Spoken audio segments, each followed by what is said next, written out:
Hello ladies and gentlemen, my name's Shadowwraith and today I'm going to be going over my top 3 picks of game-winning relics for Death Guard.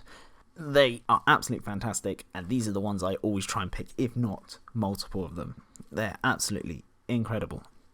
But hey ho, let me know what you think. If you think I missed one that you love using, do let me know in the comment section down below. But before I rabble on too much, let's get straight into the list. And the number 3 slot goes to the Demon's Toll. The Demon's Toll needs a Noxious Blightbringer model to bring it along, and he's quite a good model. He helps you run quicker and stuff like that. Well, be more quicker with your runs, I guess. 2d6 instead of 1, pick the highest.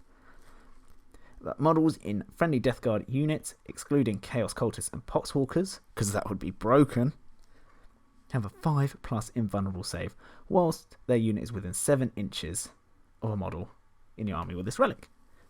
Now, I don't need to spoon feed you why this is fantastic. Imagine having your Plague Marines sat in the midboard, which is what 9th edition is all about, controlling the midboard and just not dying and taking down the enemy much quicker than they can take you down and sitting on objectives. Death Guard love this. They're so good at this. You can have, I'll give you the big combo that you can have if you need to hold an objective in the centre and you know you're going to take a lot of fire. If you've got this guy near them, 5+ invulnerable save on top of their already 3+ armor save for things that won't shred through their armor. 5+ disgustingly resilient, which can be 4+ with the use of a stratagem. And yeah, that's just ridiculous. They can be toughness 6 with a psychic power. Imagine trying to chew through that. It is going to be hard, especially if you've got 10 guys. And when we get 2 wounds per Marine, it's going to be absolutely ridiculous. Assuming we keep all this stuff. Okay, I'm hoping we keep a lot of it, but for now, this is my video for what we've got at the moment. Obviously, when the new codex comes out, I'll be covering that pretty much daily, so don't worry about that. I'll find you other combos. But yeah, that's the number 3 slot. You can see why it's so fantastic. So good. Moving on. In the number 2 slot, we have got the Suppurating Plate.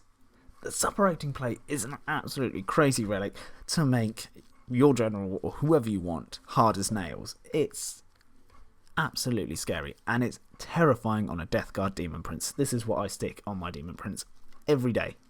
All day, every day. Yeah, what can I say? It gives the bearer a save characteristic of a 2+, which is amazing. In addition, roll a dice each time the model passes a saving throw in the fight phase. On a 4+, the unit that inflicted the wound suffers a mortal wound after all its own attacks have been resolved. That is absolutely crazy because you can literally chuck your Demon Prince wherever you want, and you've got a 2+ save, 5+ disgusting resilient, or a 4+ if you choose revoltingly resilient as a warlord trait.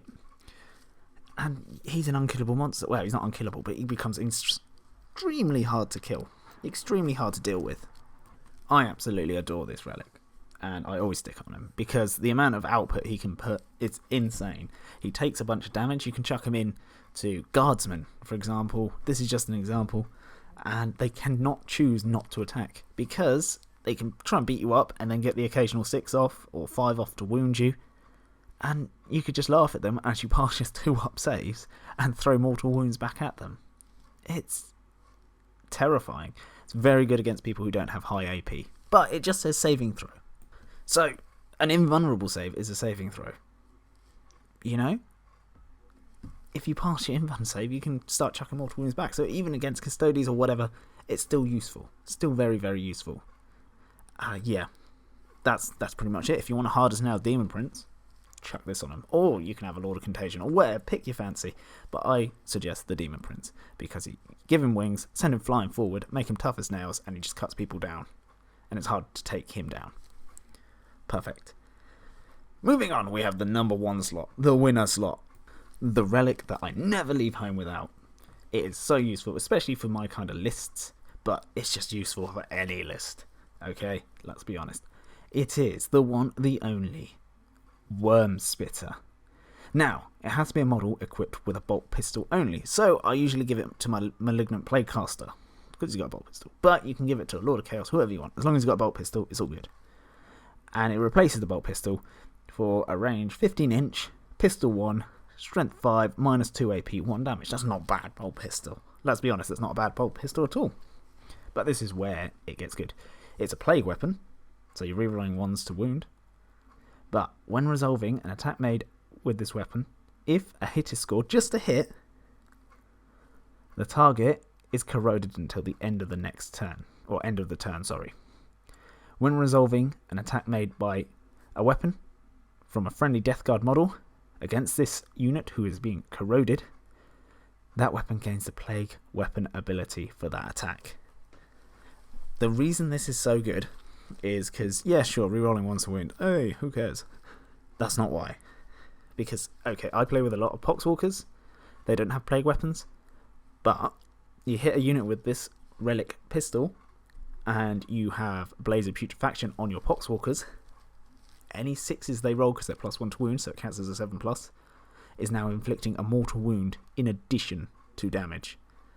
And then you can give them the Mutant Strain on top of that to inflict double mortal wounds on 6s. It gets silly, and then your Poxwalkers become ridiculous and take down everything. Okay?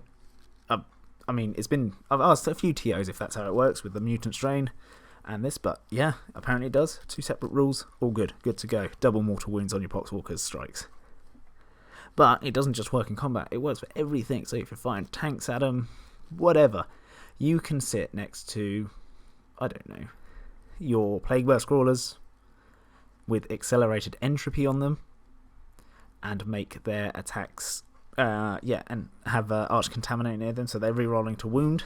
But let's be honest, Arch Contaminate is fantastic because of the Plague Burst Mortar, but yeah, even if you don't have Arch Contaminator near them, their entropy cannons are probably wounding most infantry on 2s, so you're re-rolling completely. There's a lot of things you can do. You can just have a ridiculous amount of bolter fire from your Plague Marines and not have to spend command points on stratagems to give them the Plague Weapon special rule because you've got a unit that's already been Plague Spitted.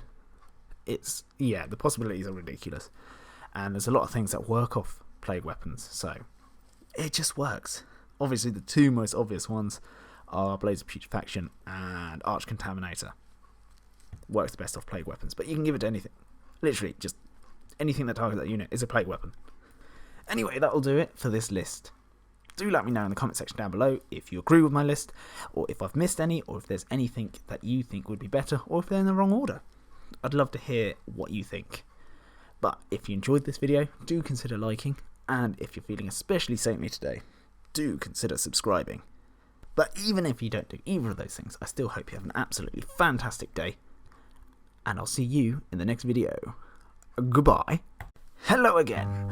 If you're interested in supporting my channel and myself to giving you bigger and better content, such as competitive battle reports in the future, then do consider joining up to my Patreon. The link is down in the description below, and you will be mentioned on my videos at the end. And some of you may get a sexy t-shirt. Thank you ever so much, and goodbye.